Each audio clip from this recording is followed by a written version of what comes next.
कि एमसीक्यू का ही यही क्वेश्चन नंबर 7 है और ये क्वेश्चन आपका प्रीवियस ईयर में आया हुआ क्वेश्चन भी है, तो ये बहुत ही इंपॉर्टेंट क्वेश्चन है, आप इसे ध्यान से समझें।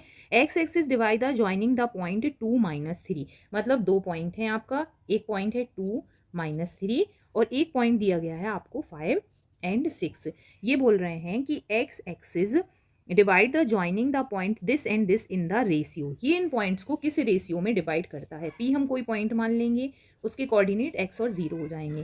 तो ये अगर हमारे पास लाइन है ए बी, तो पी है इसे किस रेशियो में डिवाइड कर रहा है, तो हम ये क्या मान लेते हैं, मान लो एम एन रेशियो में डिवाइड कर रहा है। तो एक्स एक्सिस पे है तो वाई का कोऑर्डिनेट क्या होगा, 0 होगा। तो वाई इज इक्वल टू हम ले लेते हैं, Y is equal to M Y 2 plus N Y 1 upon M plus N, यहाँ हम वैल्यूज पुट कर देंगे। So M into 6, Y T की वैल्यू हो गई 6 प्लस एन, वाई 1 की वैल्यू, वाई के कोऑर्डिनेट ले रहे हैं क्योंकि वाई 0 है तो हम वही कोऑर्डिनेट ले लेते हैं, अपॉन एम प्लस एन, और वाई 0 है तो यहाँ पे 0 हो गया। एम प्लस एन का यहाँ मल्टीप्लाई होती है तो 0 हो गया। 0 is equal to 6m minus 3n, so 6m is equal to 3n, so m upon n is equal to 3/6। तो 3 1 जा 3, 3 2 जा 6, सो 1:2 आपका आंसर होगा। सो 1:2 आपके क्वेश्चन है, क्वेश्चन नंबर ये 1 है, तो first answer is your right answer. Question number 8 देखेंगे अब हम।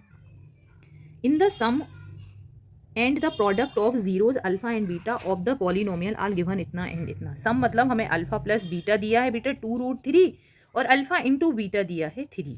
Then the quadratic polynomial, polynomial क्या हो गया, पॉलिनोमियल क्या होता है, X square minus sum of zeros into X plus product of zeros. So X square minus sum of zeros 2√3 दिया है हमें, X plus product of zeros 3 दिया है, तो ये क्या हो गया, X square minus 2√3 X plus का 3। ये आपका इक्वेशन कौन सा बनेगा। अब देखो हमें ऑप्शन में ये दिया है एक्स स्क्वायर माइनस 2√3 आ रहा है, यहाँ प्लस 2√3, तो ये ऑप्शन तो भैया गलत है। अब यहाँ एक माइनस एक प्लस है, यहाँ दोनों में प्लस प्लस दिया, ये भी गलत है, इसमें माइनस माइनस दिया, ये भी गलत है। ये देखो हमें कंफ्यूज करने के लिए दे दिया गया है। जब आप इसे सॉल्व करेंगे एक्स माइनस √3 का होल स्क्वायर, तो आपका यही आंसर आएगा, तो आपका answer number B is right answer. So question number 9 है, in the given figure if A P and P B are tangent, A P मतलब ये एंड पी बी हमें टेंजेंट दी गई हैं, are tangents to the circle with centre O, circle है जिसका centre O है, such that angle A P B is equal to 50, then A O B हमें फाइंड करना है क्या होगा। तो हमें क्या करना है, हमें एंगल ए ओ बी में देखेंगे, ट्राइंगल ए ओ बी में O A and O B equal होंगी क्योंकि ये तो रेडियस है, रेडियस ऑफ द सर्कल।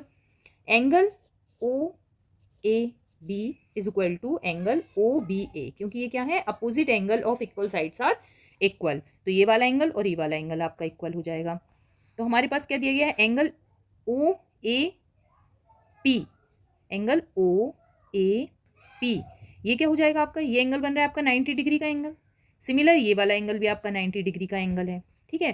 तो हमारे पास angle P plus angle A plus angle O plus angle B आपका क्या हो जाएगा, ये आपका एक क्वाड्रिलेटरल बन रहा है, तो इसके चारों एंगल का सम मतलब angle A plus angle B plus angle P plus angle O आपका क्या हो जाएगा, ये 360 हो जाएगा। तो हमारे पास 3 एंगल तो दिए गए हैं, पी तो हमें दिया है 50 और ये 90 के हैं, प्लस एंगल ओ, तो आपका एंगल ओ हम फाइंड करेंगे तो ये आ जाएगा 130 डिग्री।